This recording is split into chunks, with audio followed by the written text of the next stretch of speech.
Faktori ndërkombëtar në Kosovë nuk e konsideron tërësisht të shtensionuar situatën e sigurisë në 4 komunat veriore të banuara kryesisht me serb. Përfaqësues të Gjermanisë, Francës e SBA-s në Kosovë në përgjigje për kohën, vlerësuan se në këtë perceptim kanë kontribuar veprimet e qeverisë drejt mbylljes së institucioneve ilegale në veri. Në ambasadën gjermane thanë se këto veprime kanë pasur ndikim negativ te qytetarët. Nga këndvështrimi i Gjermanisë, ngjarjet e fundit në veri nuk kanë quar në depërshkallëzim. Përkundrazi, veprimet e autoriteteve kosovare kanë kontribuar në rritjen e ndjenjes së paqartësisë dhe pasigurisë te popullsia e prekur. Kemi bërë thirrje të vazhdueshme që qeveria e Kosovës të ndërmarrë masat e cilat përfshin në mënyrë të përnjëmend komunitetet e prekura dhe të sigurojë që shqetësimet e tyre të merren parasysh. Ambasadori francez Oliver Gero vlerësoi se veprimet në veri përçojnë sinjale negative te partnerët e Kosovës. Veprimet e njanshme dhe të pakoordinuara minojnë përpjekjet për ndërtimin e besimit ndërmjet komuniteteve, me rrezik për përshkallëzim të tensioneve, prandaj duhet të ndalen. Si Kosova, ashtu edhe Serbia duhet të angazhohen në mënyrë konstruktive në dialogun e ndërmjetësuar nga BE-ja, për të zbatuar marrëveshjet e Brukselit dhe Ohrit dhe për të zgjidhur çështjen e strukturave të menaxhuara nga Serbia. Kjo përfshin edhe themelimin e asociacionit të komunave me shumicë serbe.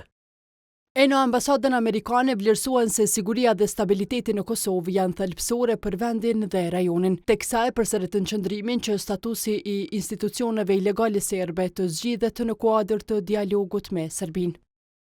Ndryshimet e papritura në statusin e institucioneve rrezikojnë ofrimin e shërbimeve etike për qytetarët e Kosovës. Është përgjegjësi e qeverisë së Kosovës që të sigurojë që të gjithë qytetarët e saj të mund të jetojnë në paqe dhe që nevojat e tyre të plotësohen. Qeveria e Kosovës duhet të diskutojë mënyrën se si do të zgjidhet statusi i këtyre institucioneve në mënyrë të koordinuar përmes kanaleve të përcaktuara, siç është dialogu i udhëhequr nga BE-ja. Qëndrim ndryshe shprehën në qeverinë në detyrë. Zëdhënësi përparim Kryeziu tha se veprimet e institucioneve e kanë përmirësuar situatën në veri.